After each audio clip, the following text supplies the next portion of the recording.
Hello, this is Michael Palumbo, brought to you by AttackThatTicket.com, the New York, Connecticut, and Vermont traffic ticket defense lawyer.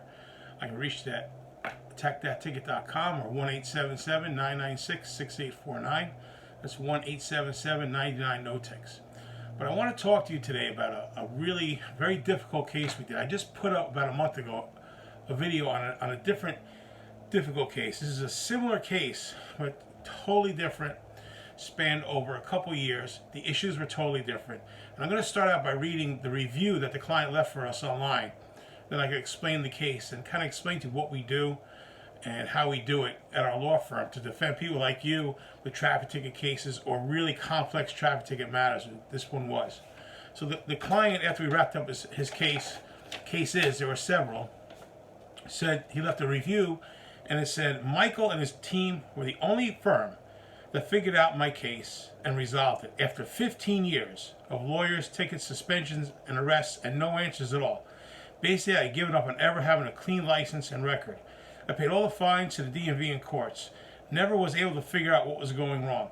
Ended up with my identity with the DMV was either stolen or somehow applied to random people. They would get the tickets and I would get arrested. And when I was stopped, no lawyer could help me in 15 years. Michael not only helped, but resolved my case. Amazing effort. Thank you, Michael, and your team. This is what happened. This client called me a couple years ago, and he said, I got a suspended license. I was pulled over in a town in Westchester County, and I have a court date. And he was charged with AUO second degree, which means he had between more than 2 and less than 10 suspensions. So it's a slightly upgraded charge. He actually had more than 10 suspensions, which is a felony, but the cop, he's a nice guy. He was a really nice guy, and he was really credible and believable. So the cop cut him a break and only charged him. He didn't charge him with the felony, which was a huge help to him. So I said to him, look, we can get this thing reduced. We can get your AUO second degree charge dismissed. But you got to clean up. You got to fix your suspensions. Why you suspended? And he explained to me that, look, I don't know why I'm suspended. He goes, all I know is that I was even living in Virginia for a period of time. I had a Virginia license. A lot of these tickets they're not mine. I didn't get pulled over. I don't understand what's happening. And he goes, when you look at my driving record, you're going to find that a lot of tickets I actually I handled, that I paid, or I went to court and got them dismissed or reduced. Those are the ones that I got pulled over with. But the other ones, it wasn't me. I've talked to police officers. I went to precincts. I said, okay, I know what's happening because this is kind of common. I said, someone stole your identity. Someone has your license, presenting themselves as you. And usually it's someone you know, an idiot friend, a degenerate cousin, your stupid brother. So think about it. You get a ticket. You have someone else's ID. You get a ticket. And I says, oh, here's your speeding ticket. You're going to throw it in the garbage. You're not going to answer it. You're not going to pay it. You're not going to go to the person, who you stole their ID and say, oh, I stole your ID and here's the ticket you got to handle. You're just going to ignore it because it's not you. So I said, look, I can pull your lifetime driving history and I can figure out, I can tell you all of your suspensions. And we can start trying to figure this out. And that's what I did. He hired me for the case in Westchester County. So, and there was a lot of suspensions on his license for failing to pay tickets and failing to answer tickets. Most of them were in the city of New York. I think all of them were. So I said, look, I don't care if the first thing I told him was this. I don't care if you think you didn't, not that I don't care, but it doesn't matter if you did it or not. The only way to clear these suspensions is to pay the fines. And once you do that, you're going to be able to drive, you should be able to drive again.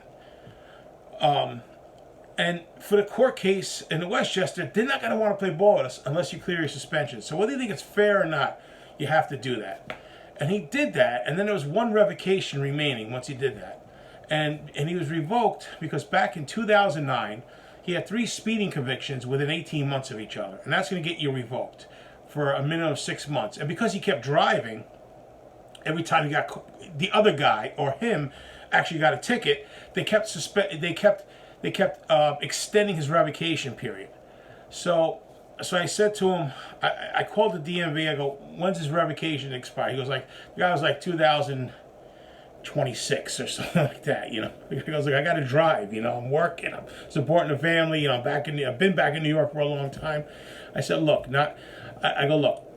You have 3 speeds in 18 months. One of the speeding tickets you were also convicted of, or the person was also convicted of, it was convicted by default, which tells me that the ticket wasn't answered, which tells me that a third party actually did it, not him.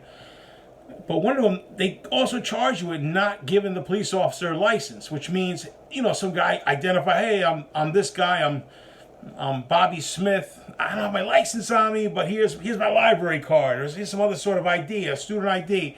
And he gave the cop the right information. The cop probably believed him. All right, this is him, but he's not handing me his license. So I'm going to give him a ticket for not having a license, and I'm going to give him a ticket for speeding. And you were convicted by default. So we can go back to that. We can vacate that default conviction.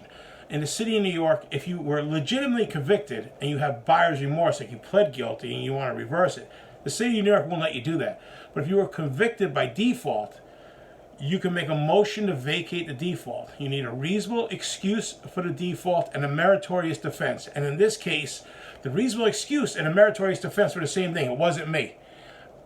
Someone used my ID. I go, do you have any idea who did it? Because usually you know who did it. And he goes, look, I was in Virginia at the time. I had a Virginia license at the time. He goes, I really don't know who did it. Usually what I do is I'll get the person that's like, yeah, it was my brother. The guy, that's the way he is. I usually get an affidavit from the third party saying, look, I did it. I really slammed the lid on it. I go, all right, no worries. This is what we can do. I can find out who it is. I can foil the ticket that you were written in 2000, or the guy was written in 2009. It's going to have the plate number on it. I'm going to run the plate. It's going to come back to your idiot friend. You're like, okay, it was that idiot that had the car. No problem, right? So I got from the DMV the original ticket. I have an account with the DMV. I can run plates. I can run licenses. I ran the plate just like a cop would run the plate. It comes back to a renter truck. It was like a Hertz panel van, renter vehicle. It was a rented truck. So the guy was like sort of like in a construction business. I said, hey, back in '09, who are you working for? Because it was a renter vehicle. He was like, I don't remember. Because I was living in Virginia. And oh, by the way, we went back to the Virginia DMV and we got proof he had a Virginia license at that time.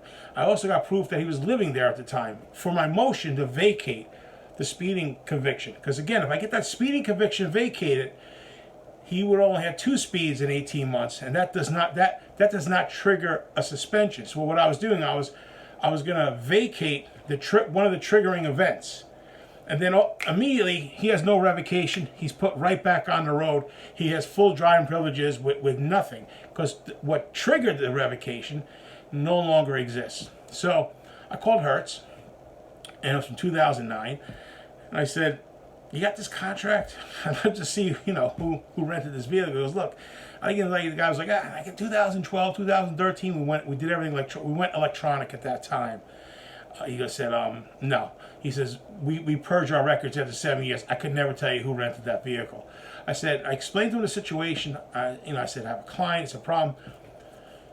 Will you give me an affidavit? And the guy's like, yeah. He's like, yeah, my cousin's a lawyer. I understand, yeah, I've been divorced. I know. So, yeah, I can give you an affidavit saying that we don't have a record of it. So I had an affidavit from my client, an affidavit from a third-party witness. I had the proof of licensing in Virginia at the time. He actually had a valid license, and he wasn't even really in the state.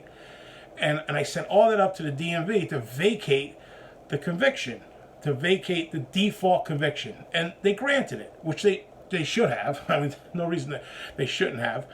Probably didn't even need all that evidence, but I'm very thorough on whatever I do. So, but it's not being convicted by default is not a final adjudication on the merits.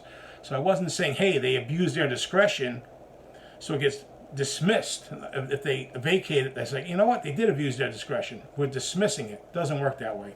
They put it back down the trial counter. But the moment they vacated it, he could drive. And, so I said, okay, listen, you could drive now. You could drive legally now. But we still got to do a trial on this thing. Now it's from 2009. It was a tribal Bridge and Tunnel Authority police officer. They're not the most zealous of cops to come to court to begin with. And I know a bunch of those cops. I never heard of the guy before. And I asked around. No one knew who he was. So I figured he's probably not going to come to court anyhow. And if he does, he's not even going to remember the case. He's not going to he's not going to have his notes.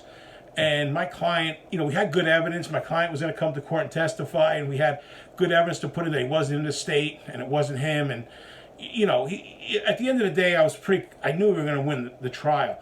But then what happened was COVID hit, and we had the case on, and we went to court the first time, and the cop didn't show up, and we tried to, conference the case with the judge just to get him to dismiss it. We had evidence, like to show like an offer of proof, like, can we just not adjourn this? He goes, no, I'm going to adjourn it one time. And then they adjourned it on their own accord a second time. That put us into the pandemic situation. And then there was the pandemic, and then they adjourned it again. And finally, the court system opened, and we went down there. And about a month ago, we did the trial, and the case was totally dismissed. So it's gone. It's not going to come back to haunt him. And the case in Westchester County, even though I didn't fully, he was still revoked. Usually they don't like to dismiss these driving under suspensions unless they fully clear their licenses. I had the same evidence I used to vacate his default conviction, proof that he lived out of state, the foreign license, the affidavit from a third party. I used this in conference with the prosecutor and the court, and they dismissed it as well, even though he was still suspended and he still legally couldn't drive. They usually, again, they want to hold you to the crime of driving under suspension if you're not willing to fix your suspensions. But we got that dismissed, so that was like whatever, parking tickets situation. We vacated it, and then we got the other one dismissed, and now he has a clear understanding of what's going on. And he's also, I also have him set an alert. You can set an alert with the DMV. If anything hits your driving record, they'll give you an email. So this way he could jump on something early if some other guy is still out there using his ID. So he was not going to run into this problem again. But this is the complex stuff we do for clients. And it's not the routine thing we do. You get a speeding ticket, you contact us, we go to court, we prep for trial, we negotiate a plea bargain. One way or another, we get dismissed or reduced so your insurance doesn't go up. We do a lot of other stuff here, a lot of other complex stuff. And, it's really, I really love doing stuff like that. I love doing the hard stuff, So anyhow, this is Mike. Again, this is Michael Palumbo, AttackThatTicket.com. You can find us online at AttackThatTicket.com. You can call us anytime, 24/7, 1-877-99-NO-TICKS. That's 1-877-99-NO-TICKS. Maybe your license is suspended. Maybe you know someone whose license is suspended. Maybe you just get a speeding ticket. Call us before you do anything. Just call us. We'll talk to you. We talk to people every day about their traffic ticket matters. And if you have any questions, we'd love to give you a free phone consultation. And maybe it's worth it hiring us. Maybe it's not, but you get some good guidance. Again, it's Michael Palumbo, and thank you for watching the video. Bye.